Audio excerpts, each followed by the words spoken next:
everyone has to step up a little bit. We have to be more focused on set pieces. We have to be more focused on counterattacks, and some players have to step up in this role on scoring goals. Hey, welcome to an Afterburn soccer production here. In just minutes to go before FC Dallas takes the field against Austin FC in Austin. Excited to have you all join us this evening as we go live. And I'm here joined by our good buddy, Jose Carmona at El Chico Carmona. Hello. Of course, you can follow me, Nathan Hill, at Nathan J. Hill on Twitter. Thanks for joining us on this Wednesday. Hope you're getting some pregame going. We're just going to have a quick little show here, talk about some of the little nuggets. We have some things to catch up on. Some good news. A player signing for FC Dallas won't take effect until July 5th.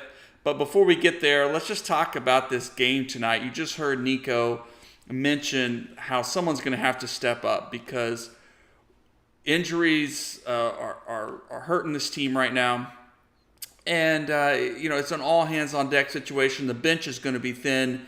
You're playing in a hostile situation in Austin. The heat is going to be tough tonight. The game's been pushed back an extra hour because of that. So who knows what's going to happen, if the team can grind out a result, if the team's going to look for a draw, if they're just going to try to steal something in Austin.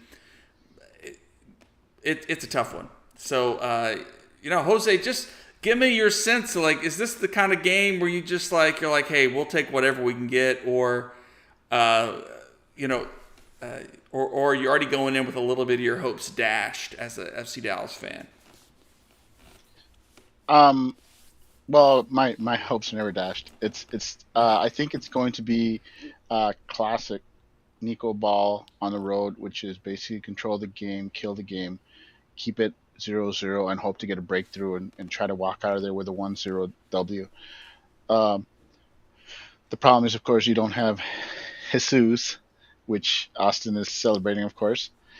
And outside of Jesus, there's no guaranteed scorer on this team. There's nobody that's our entire concern. I mean, FC Dallas could go out there, dominate Austin, and still not score a single goal, because who's going to score that goal? I mean, that's the question that's going to need to be answered while Jesus is gone. Is somebody's going to have to step up. Knowing this team, knowing Nico, it would probably be a collective effort. I would think that they are working extra hard on those set pieces goals, and I would not be surprised if FC Dallas scores. It will be a set piece type deal. And of course, we're all wondering who's going to start up top. The rumor, depending on who you talk to, is that Velasco will be playing up top and will either be with Endele or Mulatto. So, I mean, that's going to be interesting. Here's my thing, though. Here's my thing with Velasco starting up top is Velasco has shown that he can play as a 10, and so I wonder if he'll be more like a false 9, more of a 10 than an actual forward. So, we may actually be playing a 4-5, 4-5-1. Great. For all if Velasco's playing in up top. So I'm very curious to see how that works, and I wouldn't be surprised if he's more of an a 10 attacking midfielder than an actual forward. And if that's the case, I think Mulatto makes more sense. But if Velasco really is going to be an actual 9, then I think Endele would then make a better sense as a partner. So I'm curious. Oh. I would love to see Velasco maybe get the goal. I think we all know that if I'm Nico, I'm telling the troops, reminding troops that, hey, Austin has yet to get a W against us in the regular season. We know it, and they know it, and we need to play to that. The longer this game goes, the longer this game stays even, those doubts are going to start creeping into the Austin team. The pressure's on them as the home team, playing a debilitated FC Dallas missing their lone scoring threat. Yeah, I think that's the game plan: is kill the game. It's gonna be if things go to plan, it's gonna be a slow, boring game where Dallas basically where Austin is basically frustrated, and maybe we'll be frustrated too watching the game. But that's the whole point. The point is keep them frustrated, and try to get that one goal, and honestly walk out there with a 1-0 win or a draw. Either or is an acceptable result. Yeah, I'm with you. This is an all hands on deck kind of situation here, and we got Hyder Obrian, who is maybe your next go to kind of goal scorer you would love to have, but 5 yellow cards. Velasco really has been working his way back from injury. I think he's been all right, but he hasn't quite looked the same. Maybe he gets going. Yeah, but they're going to be able to key in on him. I think that's the thing. Like in a game like this, they can just double team him anytime he gets an attacking, and he's not so effective then. I mean, not many players are. So That's it's up why to I these think young him playing. guys. That's why I think him playing as more of a 10 makes more sense, because then he's not the guy, that's tying up the center backs. Um, and frankly, the fan base, if Mulatto or Endele start,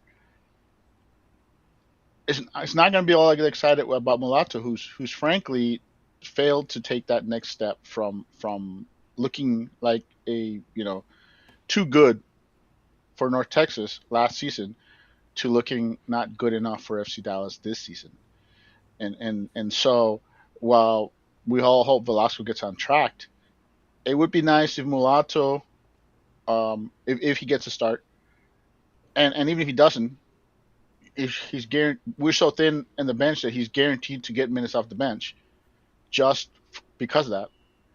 It would be great if he found some of his mojo he had last season. Endele, I think we all love what we see from the kid, and hopefully, uh, he's a kid who's basically played good to then great in North Texas, and has now been playing solid for FCD. So maybe the kid's got another gear. There's so many questions on this I on know. this team, and it could all go bad. But let's not forget that Austin is a bad team. They're and they're not a great home team this year either. So there's hope for FC Dallas, as banged up and all the missing pieces and whatnot. There's still hope that this team can walk out of Austin FC with something. Yeah, I mean, you still have like a spine of the team kind of intact. You may prefer Tomasi there at right back a little bit at this point over Jesus, but you've got a core guys that have played together. You've got a midfield of Cirio and Quinon who are veterans and know how to handle some things. So yeah, it's just going to be the question mark of how you generate it on the attack. And if you bunker, I think even in Austin, you frustrate them. Still, Austin's going to have a chip on their shoulder, and they're going to be wanting. They've been terrible. So anything they can do to generate some positive momentum as a team, they're going to look to do that. So a win at home against FC Dallas, they'll feel really excited about. So they're going to have to. FC Dallas is going to have to weather some tough moments, and it may that they give up a goal early, and then have to sort of get grounded and fight back and clamp down on the game and find that tying goal. So it's there's going to be some nervy moments in this one, but it's also a midweek match. I think Austin doesn't have the same hype on a midweek match as they do their weekend matches, and it's going to be hot. And so that also means there's going to be some players that are going to be tired and weary, and maybe that'll work in FC Dallas's favor. I don't know. Well, we miss Jesus. We're gonna miss Hyder. We're missing all of our injured guys. It's such a strange. FC Dallas has usually never been bit by the injury bug like they have been so far this season. It is, but you got to lean on your strengths and look at the potential starting lineups. Any way you slice it, the strength of this team is going to be pass in the back four, and the two midfielders pairing of Cirio and Facu. That's going to be your strength. And so killing the game, bunkering. That's going to be, that's going to be necessary early on while the attack, then it'll depend how the attack goes. We honestly, the question mark's the attack. We don't know how this attack's going to do. Are they going to be non-existent? Are they going to be, um, you know, are they going to attack at all? what what do they bring? So I think the first half is bunker, and then see how the attack gets going. And if the attack's having some success, then you turn it up a little, gradually. And I think that's the best case scenario is FC Dallas starts out very defensive, and gradually as the team gains confidence, I think the longer the game stays tied, it favors Sure. FC Dallas. Sure. You know, Sure. it favors Good FC Dallas stuff. because Austin can say whatever they want. They've yet to get a single victory against FC Dallas in the regular season, and that counts for something. That's something that's got to be gnawing at them, eating at them. Well, any predictions? So you're feeling like it could be a draw? You feeling like you've you know? I was want to take. I was going to go 0-0, but I'll take the 1-0 FC Dallas win. I Okay. think Dallas keeps it.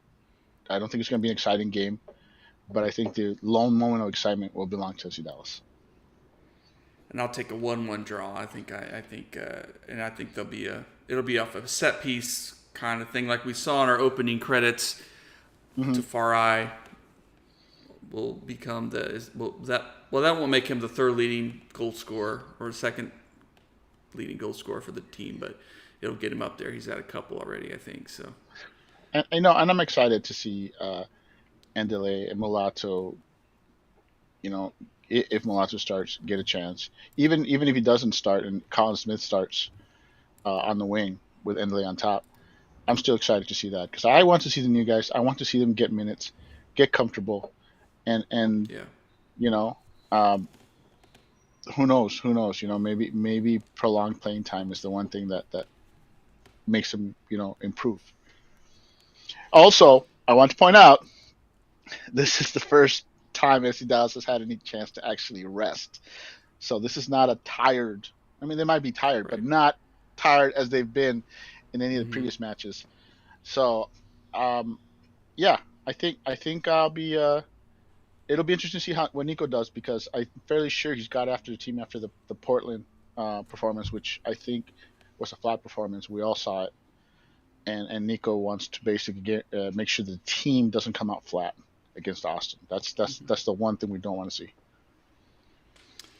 Well, the other big FC Dallas news this week, with July 5th as opening as the summer transfer window for FC Dallas for Major League Soccer teams, Mm.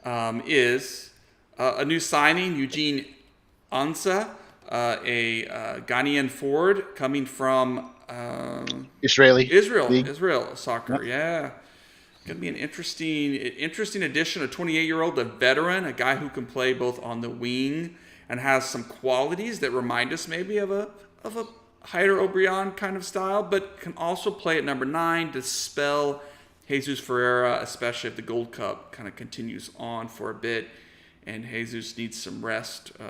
So a nice signing. This was a kind of a surprise signing under the radar in a lot of ways. I'm going to go ahead and see if I can't pull And I up just our. want to say that it's a surprise signing to us, but if you read between the lines to what the team was saying is this is a player that they contemplated signing earlier, playing a transfer fee for him, and then opting to basically wait for a contract expiry instead.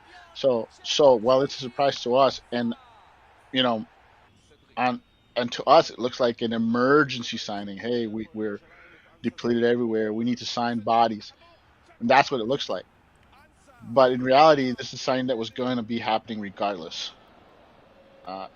It looks like, I mean, I think the hope here is that he's a depth piece with the potential to rotate some starting minutes. But again, it's going to come down to how he acclimates, right? That's always the Hmm. key with Right. any foreign signing is you can get a player that looks like crap because he simply can't get acclimated, you know, this season, and then looks wonderful a year later after he's settled in. So there are very few players that we've gotten that have basically acclimated themselves to MLS really fast. So this will be the one thing to watch with him, regardless of where they play him. All right, we got some ads coming up here. Um, so I'll switch off from that and back to our I'm camera excited. here. I'm excited. I mean, everything I hear from him is that he's a Obrian type or a Castillo type. You know, a guy who's going to drive you mad. Uh, but it's going to have equal moments of playing spectacularly and equal moments of what the hell is he doing. But it's a guy with speed, and here's something that I think hasn't really been addressed too much. This we haven't really talked about it too much. But who are our speed guys on the team? Really, who are our speed guys? It's Obrian. That's it. I mean, other than Obrian, um, a Colin Smith when he comes back, Jesus, um, our right back, he's got speed, but that's it. And so having another guy that's a burner is badly needed on this roster. In all honesty, Well, I think just this signing, it may also mean that Paul Arriola is going to miss a little more time, and it may ease the pressure a bit from getting him right back in. I know Sebastian Lecce is practicing, so he's working his way back. He may be on the bench tonight, but may not get any action. But so that does help. And the other piece is just that, like, on this roster right now, you jump from Obrian down to Indele, right? Kamungo. That's a pretty big jump. Not that those guys don't have some talent and may not be able to contribute. I hope they are. I hope tonight they all contribute something. I know Kamungo may be gone to national team duty, in fact, as we speak, so he may not be yeah, on the roster tonight. it's You know, we don't know if so he'll be on the now roster at or not. least you have another guy who it helps that jump a little bit. You have another veteran option, a guy that has some minutes is not going to be. You're not going to And put all your eggs in one basket in these young players. So I and think it, that helps ease even for those young guys, ease their role just a bit.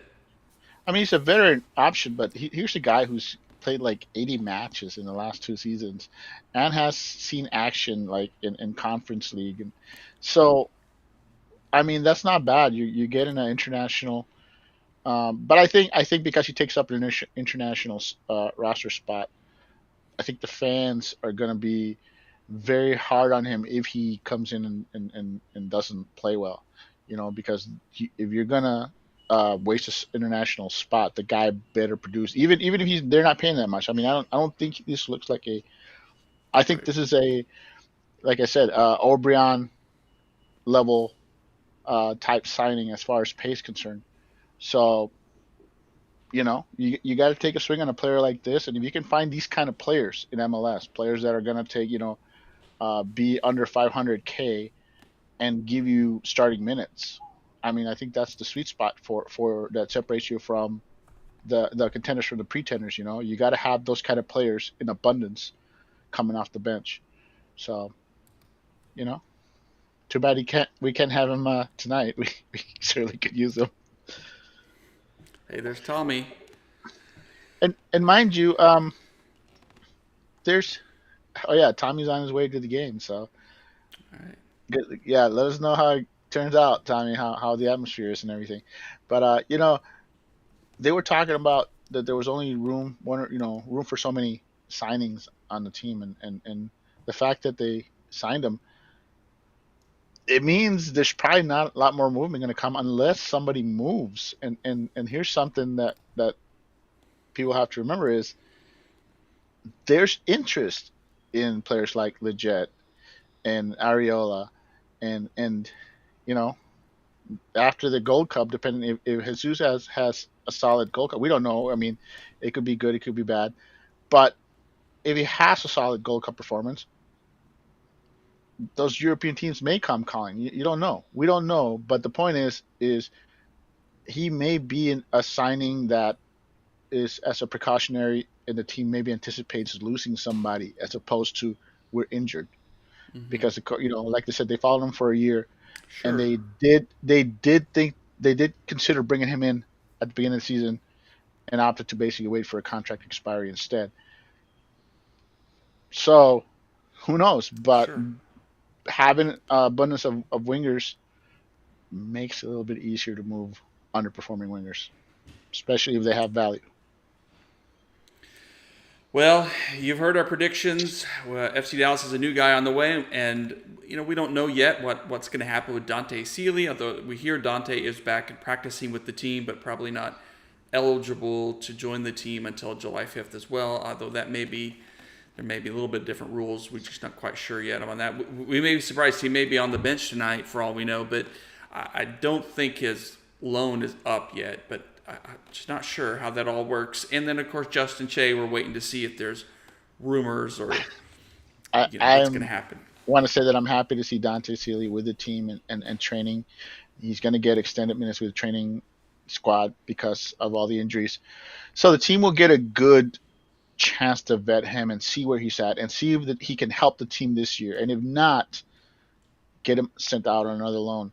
So good for Sealy for coming in and being with the team and getting those practice and showing the new the manager what he's got to offer, so the team can see it firsthand.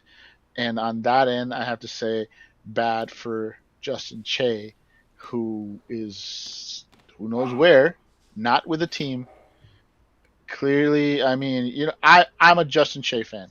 I don't, I'll defend him against anybody. But it looks bad that he's not with the team practicing. And basically, we all know that the biggest knock on Che is that everyone is certain he doesn't want to be here. And the fact he's not training with the team, it you know, it accentuates that. It puts a big exclamation point on that. And I wish he was here with the team also practicing. Like I said, we need the bodies, and so good for Sealy. I wish Che was also here, but I think the fact that he's not training, it just reinforces that he doesn't want to be here. He wants to go on a different loan. So good for Dante Sealy. I'm happy he's with the team. Like I said, showing what he's got. Yeah. Well, there'll definitely be opportunities if he wants to earn some minutes. This team needs bodies, so there will be minutes to be had And, for a that, young and that's player just like it. that. And that's just it, right? That's I mean that's the difference between Sealy and Che right now is that you're practicing with the team, and once July 1st rolls around, because of all the injuries, because of the missing people, there's going to be minutes to be had. So even if you're not, so even if you still intend to go out on loan, because I mean you still got till the end of the transfer window to send him out on loan. In the meantime, you could be helping the team and maybe racing your profile so that That's a right. better quality team can come asking for you. So yeah, I'm excited to see what Don Sealy's got, and if he can help the team at all, it would be great. All right, well, it's just a quick show, a catch-up show. We missed a couple weeks just with life and everything, so we're glad to be back on the air. And of course, we'll be posting the audio here for you all to watch. And we got game here in an hour or so hour or two, and we'll see how things unfold. Let's go FC Dallas. Thanks, Jose. Let's go.